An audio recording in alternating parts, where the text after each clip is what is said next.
ఒక్క మెడికల్ కాలేజీలో జరిగిన సంఘటన యావత్ దేశాన్ని కలవరపెట్టిన సంఘటన. అసలు ఊహించని విధంగా ఒక హాస్పిటల్లోనే జూనియర్ డాక్టర్ పైన చేసిన అత్యాచారం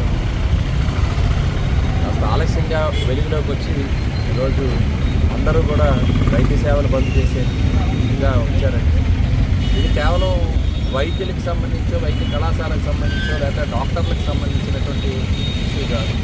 గతంలో కూడా ఢిల్లీలో జరిగినటువంటి దానికంటే కూడా ఇది చాలా అమానుషమైనటువంటి చర్య. అందరూ కూడా సభ్య సమాజం దీన్ని ఖండిస్తుంది.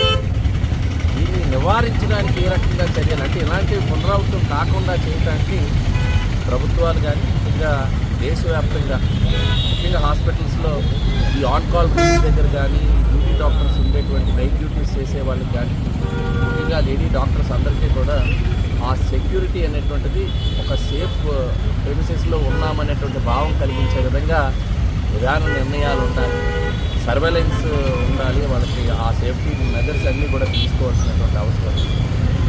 ఆడపిల్లలు ఈరోజు స్వేచ్ఛగా బయట ఉద్యోగాలకు వెళ్ళేవాళ్ళు కావచ్చు, లేకపోతే చదువుకోవటానికి వెళ్ళేటువంటి వారు కావచ్చు, వాళ్ళందరూ కూడా సేఫ్గా మళ్ళీ తిరిగి ఇంటికి రావాలనేటువంటి ఒక భద్రత ఈ కంట్రీలో ఉండడానికి చేయాల్సినటువంటి చట్టాలు ఇప్పటికే ఉన్నాయి.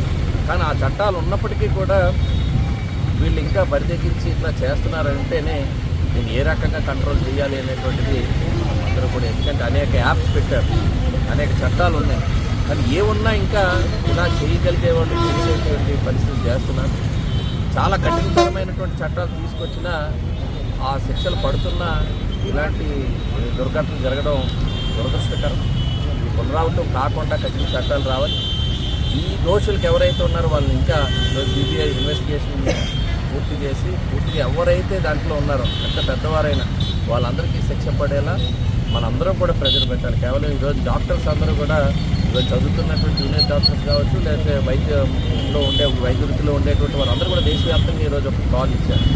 ఇది వారితోనే కాదు, ఈరోజు సమాజం అందరం కూడా వారికి మద్దతుగా నిలబడాలని